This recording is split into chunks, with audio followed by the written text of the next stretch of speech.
Guys, I'm back from China, and because I'm back from China, guess what I brought? Some Labubus. We're gonna be talking all about it in this exciting episode. We also have some great deals, some cool stuff walking in. So hit that subscribe button if you are not subscribed to my page here. It's time for another great video here on the Pawn Man channel. Why don't you step on over?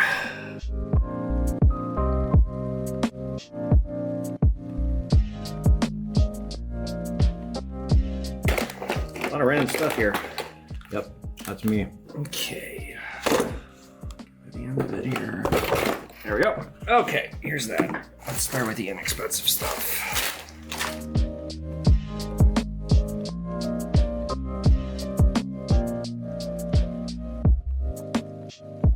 There's a little silver in here, mostly not. 550 bucks for this pile right here.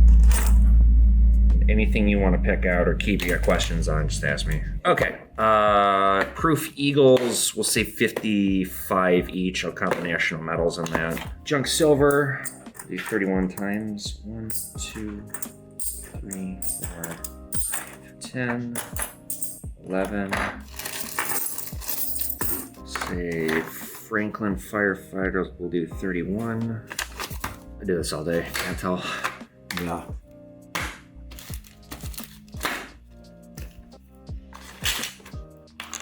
Like ground zero, 9/11 ones that come up too often. No, they haven't really taken off in collector price either. I personally think they're great pieces of American. Well, great's the wrong word, but you know what I mean. I have a couple gold ones. If you have an MS-70 1-ounce gold eagle, 2001, they're about $70,000. Wow. Yeah, it's only because a few of them are graded and very few of them are MS-70. And if you have the year of the attack, that's like the best one you want. Aren't they all graded by PCGS? No, they're gem uncirculated, or they're verified genuine. So if they had a score when the towers went down, then they get to keep the grade. But technically, all of them have environmental damage because the seeped into the safes. Oh, it did. So if it had a score, it kept the score, and those are more expensive. Okay. But if it didn't have a score, then they didn't grade it. They just certified it as coming from the towers. So the total is $49.73. Call it 5,000. Make it 52.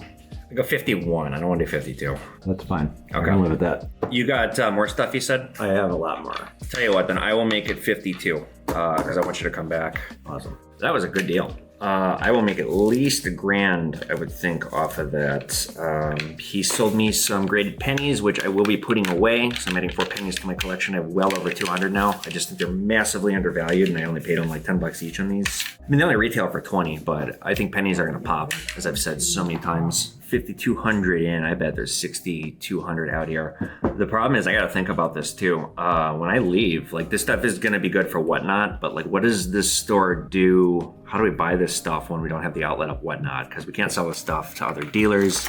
I could put it on Shopify, it doesn't sell super fast. But yeah, this was a good deal. He's got a bunch of 9/11 medals. I'll probably keep one. Some proof eagles, these are 75 each. Yeah, I paid up on him. I didn't really want to. I think I'll make 1,000. I might make less, but it's kind of my estimate. But if he's gonna be coming back with more stuff, then I want him to come back. So, and that's how you do this too. When you come to a shop like this, never take the first offer, as I always say. And if you are just testing the waters and you have more stuff, let them know you will be back if they come up and play ball with you. And if they won't do it, then find a different shop. I also got this. Look at this. Victory West Pocket Matches. Victory, made in Cuba. It's a sterling silver vintage match holder. Nice antique here with the original matches. I'm gonna keep this. This is handmade, at least 150 bucks. I'm not gonna melt this down. Tiffany Company button, this is probably worth 100 bucks. So we'll keep those. All the silver dollars I paid 31 for. There's no really good dates, but they're melting at 39. Couple of good Eagles, 2020S, proof 69, MS-70 emergency issue, some like random coins, Nazi coin, some silver, another, ooh, proof 69, reverse proof, keep that. How you doing? Not bad. Just a couple small ones for you to take a peek at and see if they're anything or nothing. That's what I'm here for. We don't know.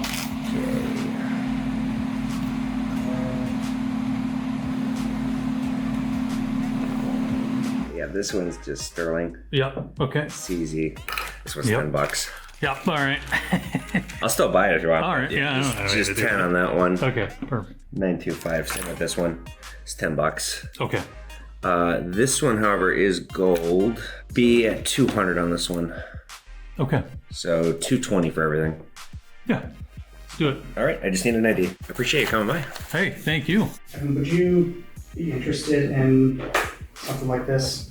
What is it? It's a steel cent, but the penny, It's a penny. it's a penny stamped with a dime. Stamp on a dime. Yeah, it's a penny stamped on a dime. Oh, interesting. You're not gonna like my offer. Let me look up and see what they're going for. Collectible coins right now are in the toilet. It'll sit. I won't get nearly what it's worth. It's just the economy right now. You do streaming? Yeah, On where? everywhere. For what? Multi-purpose. I do live streaming for selling. I make videos on YouTube and TikTok. What's your name on whatnot? Pawnman, Pawnman. What do you want on this thing? What are you gonna get? I was thinking like $75 no tops. way. Yeah, told you I wouldn't like my offer So why do you pay so little then?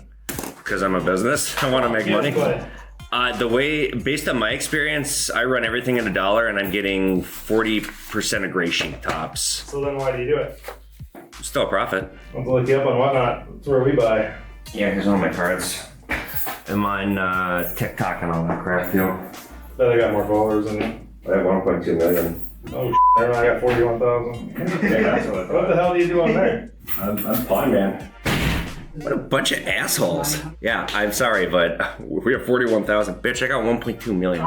You. As for this stuff here, this is a real diamond. It's about a carat. It's set in 14 karat gold. The gold value here is about $150. The diamond's worth probably $200 to $400, I would think, maybe even more. So I paid above the gold value just to get the diamond.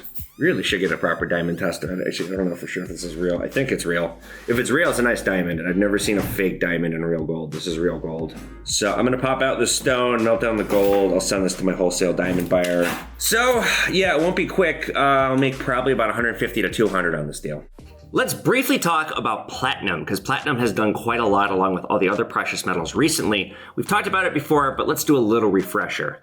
Platinum is so goddamn rare, you guys, you have no idea. All the platinum in the world could fit into my store. It is that rare. It is infinitely more rare than silver and gold, and it looks like silver, but it's not. Actually, when we bought this, I had to take this out of my silver. It was in like my silver case, and I moved it over to the gold because I thought, oh, one of my guys might accidentally sell this, and that would be bad. Now, what do they use platinum for? It has a lot of different industrial applications. It's used in jewelry because it has a brilliant white luster. It's very durable. It's resistant to corrosion. And these properties also help it with medical devices. It is used in pacemakers, cancer drugs, chemotherapy drugs are using platinum, believe it or not. It's also used in dental wear. We usually see gold, but sometimes I do see platinum dental fillings. In electronics, it's used in hard drives, thermocouples, electrical contacts. It's even used as a catalyst to refine crude oil. Now, the biggest use of it industrially is catalytic car converters. You guys probably knew that. Believe it or not, in my career, I don't think I've ever had somebody who I thought stole a catalytic car converter. I've never seen that walk in here, which is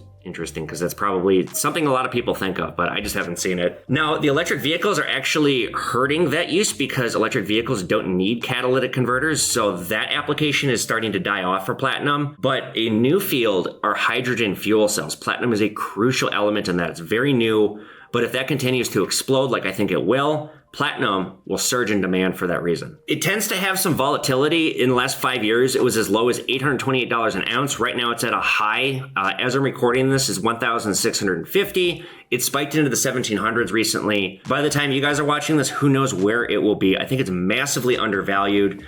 All the precious metals are starting to climb right now, and I think platinum has the most room to crawl. Just given the fact it's so rare, it has so many different applications, and yet it's less than half of the price of gold and it's way more rare. That tells me that it's a buy. If you don't have any platinum, I would strongly recommend getting some. You can get 1 grammers for 70, 80 bucks online. That's over the melt value, but at least you have a little bit of platinum. It's something that I think has a lot of potential. You can head to pawnmanstore.com. Right now, we only sell 1 ounce platinum. By the time you're watching this, maybe that's changed. It's getting really hard for me to get platinum. One of my main wholesalers doesn't have it. They're sold out. They've been sold out for months. So that tells me, again, the demand is up. I think right now at the price where it's at, This is a really good buy, and I would strongly recommend if you don't have any in your metals portfolio, consider adding some platinum.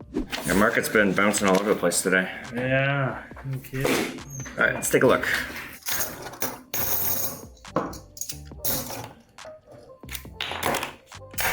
All eagles. Yes, yep. Okay. Got them for a while? Bought them way back. Yeah, Good, yeah. good for you. Kid, yeah. $31.49. You want cash or check? To cash. Okay. I think I have enough. Okay. All right, on that deal, the market's been bouncing around a lot today. $3 per, I'll make about 200 bucks on that, so, all right. All right, let's take a look what you got. So I think that's the necklace, and then she has earrings. Okay. Where'd you get it? From Pakistan, originally. What was it sold to you as? The price? Yeah, no, what, the carat? 21 karat. Okay, yeah, that looks legit. Let me see this too. Sometimes when I get gold from overseas, it's sold to customers as being 22, 24, 21, and it's like 18. Okay. They don't have to say it. This looks like it's legit though. Okay. But yeah, I mean, I had one lady, she bought what she thought was pure gold, and it was 14 karat. Oh. And What do you she- think this is? I think this is accurate. I think it's 21. Okay. Yeah, she got screwed out of at least $10,000. Oh, damn, really? Okay, I would be a buyer of this at $2,100. We were looking at closer to around 2,800 to 3. If somebody's making you that offer, I would take it. That's the What rate are you? that's like using? full gold value. I'm at 80%. 80%? 80%, yeah. And I make about 10% on it. I get about 90% when I sell. 2,100 is not what we were looking for, but it's okay. Okay.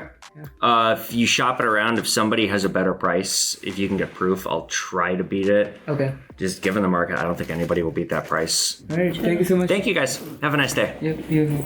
So, an 18 karat, the mark, it kind of held, but it kind of started to disappear. I knocked 2% off.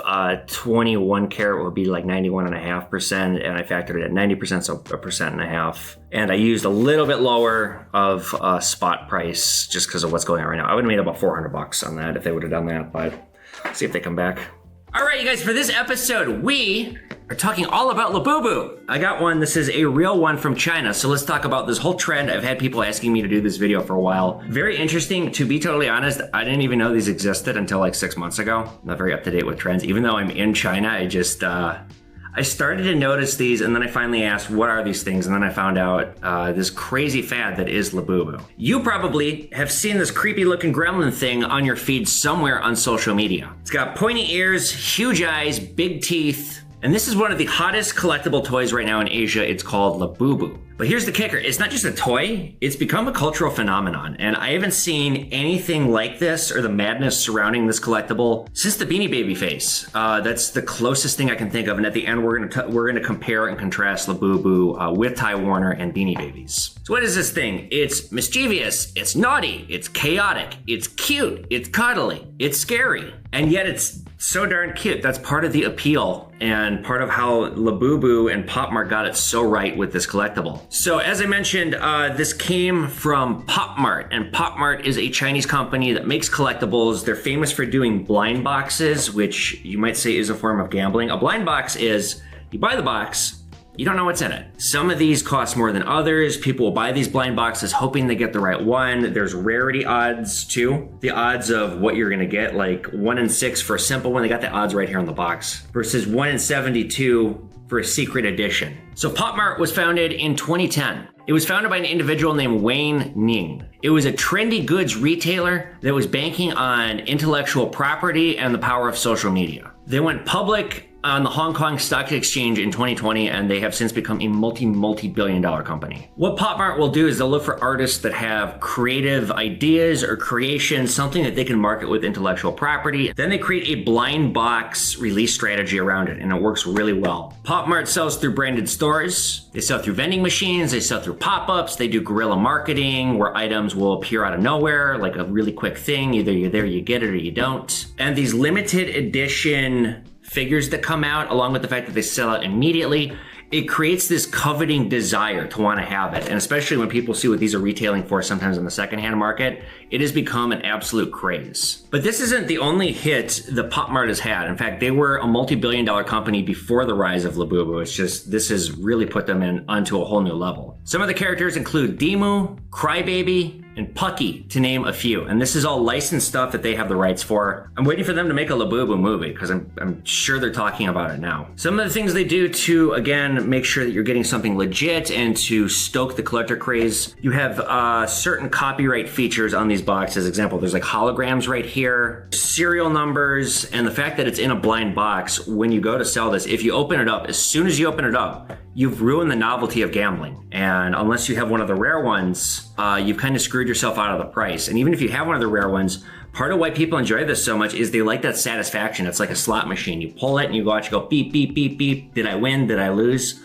Once you take that away, you've kind of taken away the magic of what you're getting with a purchase. So where did Labubu itself come from? Well, it comes from a Hong Kong artist named Kaising Lung. He introduced the character in the 2010s through his artwork and his illustrated books. So Pop Mart, kind of compared to the Funko Pop of China, they paired with him, and the rest has just been this huge success story, largely fueled through social media. In China, lines are out the door. There are hundreds of thousands of people watching live streams. When they do an online digital drop, sells out like that. Oftentimes, they won't even stock them in stores just to avoid mania. In fact, I was at a Pop Mart store in a mall about 2 months ago, and they were completely sold out of Labubu, but even still, the store was packed. People were going crazy, buying all kinds of Pop Mart products. Labubu fits into a broader trend, and that is designer toys or art toys.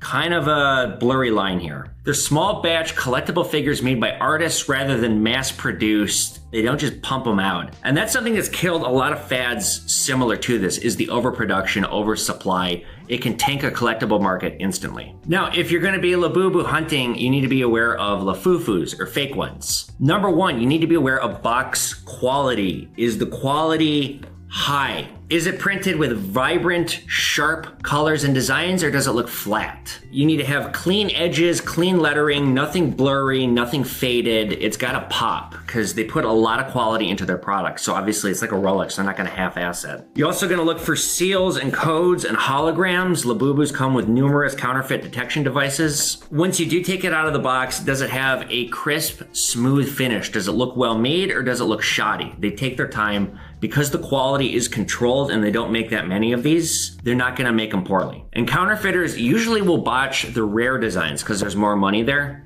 So be more skeptical if it's one of the rarer models. And finally, if the price is too good to be true, we've said this so many times, it probably is fake. So what's a Labubu worth? Well, it varies. They can be as little as $10, they can be as much as $100 or more. The Mermaid Labubu goes for over $1,000. There's special editions that go for big bucks. There's also artist editions, and I would say if you're going to collect these, that's the one you want, because that's the original artist who created it. He's got his signature on it, he's put his time into it. That is truly the artist's art. That is the one you want. They're very expensive though. So is this here to stay, or is this another fad? Why do people like these? Well, it's like Hello Kitty on crack, you might say. It's a spot of nostalgia. It's doing incredible marketing. It has definitely only gotten bigger over the last few years. There's tons of people online that have dedicated their lives or their social media footprint to perpetuating and hunting Labubu and getting more people into it. And again, they're marketing their stores. I've been to their stores. They're designed like Instagram traps. They're very, very smart. Let's talk a little bit though about like how this might compare to Beanie Babies, because I'm sure that's the one thing, at least on Americans' minds, when it comes to this. Labubu is a product of the modern age. It is largely fueled by social media. It is fueled by hype. It is fueled by the psychology of gambling. Beanie Babies from the 90s were driven by artificial scarcity, but they were overproduced, versus these are not overproduced. There was no social media back then. It was word of mouth, and the artificial manipulation is what made the prices get so crazy. But once the internet came to be, or at least came to be more common, example, what killed the Beanie Baby bubble was people were getting these magazines that said the prices. You'd see these prices being printed for Beanie Babies with projections, like they're trading for $5,000, projecting $7,000 to $10,000 in 2 years. But then you would look online and you would see one just sold for $300, not $5,000. And that real time of what people were paying is what killed the Beanie Baby bubble. So this is kind of building up on the ashes of that, but it's doing it in a way that is smarter. This blind box thing is very smart, and I think that's part of what fueled the Beanie Babies at McDonald's. The fact that you were getting a blind box with your Happy Meal. Some were more rare than others. I was at McDonald's for the Beanie Babies craze. I've never seen adults tearing each other apart like that. Because you have that built into this for its marketing, I think it has more staying power than the Beanie Babies. Labubu also, it's never gotten as expensive as Beanie Babies, and that's part of what killed Beanie Babies too, was they were going for tens of thousands of dollars, some of them. And although there are some Labubus that have gone for big bucks, for the most part, if you want a good one, you can get it for under $100, and that was never the case for Beanie Babies at the height of their popularity for the most scarce ones. Plus, these days, you have social media playing a huge part of this. You have so many influencers and people talking about Labubus, featuring Labubus. I've seen so many famous artists featuring them, using them. What sank Beanie Babies was oversupplying against scarcity, false rarity, lack of institutional demand, lack of durability, lack of scaling ability, price opacity and transparency, the fact that the internet was a new thing versus the internet is precisely how this is thriving. The internet killed the Beanie Babies, and the internet is what's growing Labubu. In conclusion, collecting is a global phenomenon. It transcends borders. It doesn't matter if you're collecting coins or collecting toys like this. People love to collect, and when you're collecting something, as long as it brings you joy, then put your money into it. If you're getting something like this as an investment, I think that's a terrible idea. I think this is not gonna fall as hard as the Beanie Baby bubble did, but I already see it kind of starting to wane a little bit. In fact, PopMart recently reported a quarterly drop on their stock price, and that was the first time. It went down a couple $2 billion. So it does seem like the page is beginning to turn a little bit on these, but if you get the right one, maybe it'll hold over time, maybe it'll go up. I certainly wouldn't sink big bucks. Like, I got my top 5 here that I found. Number 5, collaboration eBay sale. Some Labubus sold for $10,585 recently. The Don't Speak series Labubu. This was an auction in Hong Kong, $25,890. A limited edition sculpture. It was 160 centimeters tall. This is from a Beijing auction that went for $132,000. A 4-foot tall turquoise Labubu went for $172,000. And a 4-foot tall human-sized Labubu, $150,000 at auction. So I mean, these aren't even what you'll find in the box. You know, if you want to get one, cool. Just, I wouldn't do this as an investment. I don't think stuff like this is a very smart place to put your money. There's so many better things you can do. But if you're a collector, you enjoy it, you think they're cute, you think they're cool, sure, get one. Get a few if you like. Just be careful with the psychology of the blind box opening. But that, in short, is the world of Labubu. What do you guys think? Is this something that's gonna last? Do you think this bubble is gonna pop? Or do you think PopMart might turn around with some new IP and become a powerhouse again? Tell me in the comment section. All right, guys, well, that'll do it for this episode of Pawn Man. If you have video ideas, throw them in the comment section. Be sure you hit the subscribe button. If you want to get bullion, head to pawnmanstore.com. The prices are continuing to rise. There will be more videos when I'm coming back here, so continue to watch this channel and check it out. I make as much content as I can when I'm back from China, but thanks for coming by, you guys. Later.